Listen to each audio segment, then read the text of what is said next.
কত ছেলে যে বিশ্বাস করো ভাইয়া কি পরিমাণ কান্দে, আল্লাহর কসম।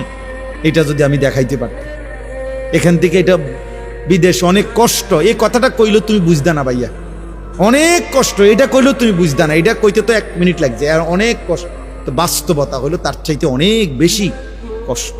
এই প্রখর রৌদ্রে, এই তীব্র রৌদ্রে, বিশেষ করে 12 ঘন্টা ডিউটি করে আসার পরে যখন একটা ছেলে বা একটা যুবক, তার একজন আপনজন কেউ নাই, আইসা নিজের 1 গ্লাস পানিটাও নিজে নিতে হয়, তো মনটারে হাহাকার লাগে যে আর কেউ তো নাই।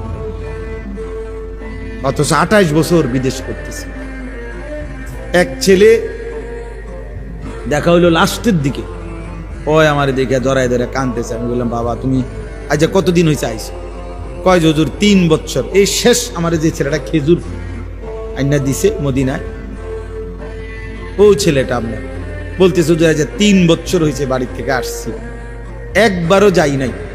আমি যাইবা কখন? কয় হুজুর একটা আইডিয়া করছি যে যে ঋণগুলো করছি, আরো 3 বছর যদি বিদেশ করি তাহলে ঋণগুলো শেষ হইব, তো আশা আছে হুজুর এরপরে যাবো। এই কদ্দুর অল্প বয়সী ছেলে ভাইয়া। এই জন্য সে যাইয়া হয়তো অনেক দুঃখের কথা বলে না বাড়িতে, যে মা কানবো, বাপে কানবে, বা বউ বাচ্চারা কানবো। এই জন্য অনেকে অনেক নিজের দুঃখের কথা বলে না, কষ্টের কথা নিজেই হজম করে পড়ে থাকে। কিন্তু তীব্র কষ্ট কইরা বুকটা মাটিত লাইগা যায়, এরপরে 2টা টাকা জমাইয়া এরপরে বাড়িতে টাকা পাঠায়, না খাইয়া না দেয়।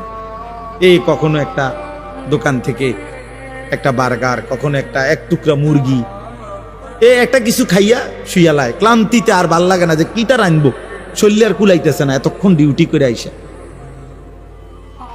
আমি যেমন এই সারাদিন বয়ান করে রাত্রে 3টা 3:30টায় বাসায় যাই, ফজরের নামাজের পরে আমারে যদি কেউ একটা মানে এই টিস্যু বক্সটা যদি এনতিকে অনে নিয়ে যেত, আমার মাথা আসমান ভাঙ যাবে। মানে আমার আর কিচ্ছু শরীরে কুলায় না তখন আর। কথার কথা, তাহলে আমি আমার অভিজ্ঞতা থেকে বললাম। তো ওই ছেলেটাও তো এরকম 12টা ঘন্টা ডিউটি করে আইসা সে যখন তার রুমে আসে, তার শরীরে আর 1 বিন্দু এনার্জি থাকে না। এই জন্য দোস্ত আমার, বন্ধু আমার, স্বার্থপর বড় দুনিয়া, যে দুনিয়া কষ্টই করা যায় কিন্তু চাহিদা পূরণ হয় না। চাহিদা পূরণ। অসংখ্য যুবক আমারে বলছে প্রবাসী, হুজুর এই 12 বছরে কোনোদিনও হুজুর পরিবারকে শেষ পর্যন্ত চূড়ান্ত খুশি করতে পারিনি। মাও নারাজ, বাপও নারাজ, বউ বাচ্চাও নারাজ। 5,000 টাকা দিলে কয়তে একটা বিদেশ করে, তে বুঝি তার হাতে কেমনে 5,000 টাকা, তে বুঝি পারলো না 10,000 টাকা দিতে। কথা বুঝেন নাই? অর্থাৎ সবাই মনে করে তে আরো দিত হইতো। মাও নারাজ, বাপও নারাজ, পুতো নারাজ, জিও নারাজ, বউও নারাজ। এই হলো প্রবাসীর জীবন। প্রবাসী এই এক প্রবাসী আমার বলতেছে এইবার, এই তো আমার জড়ায়, হুজুর আমরা কিচ্ছু নাই, আমার লাগে একটু দোয়া করে।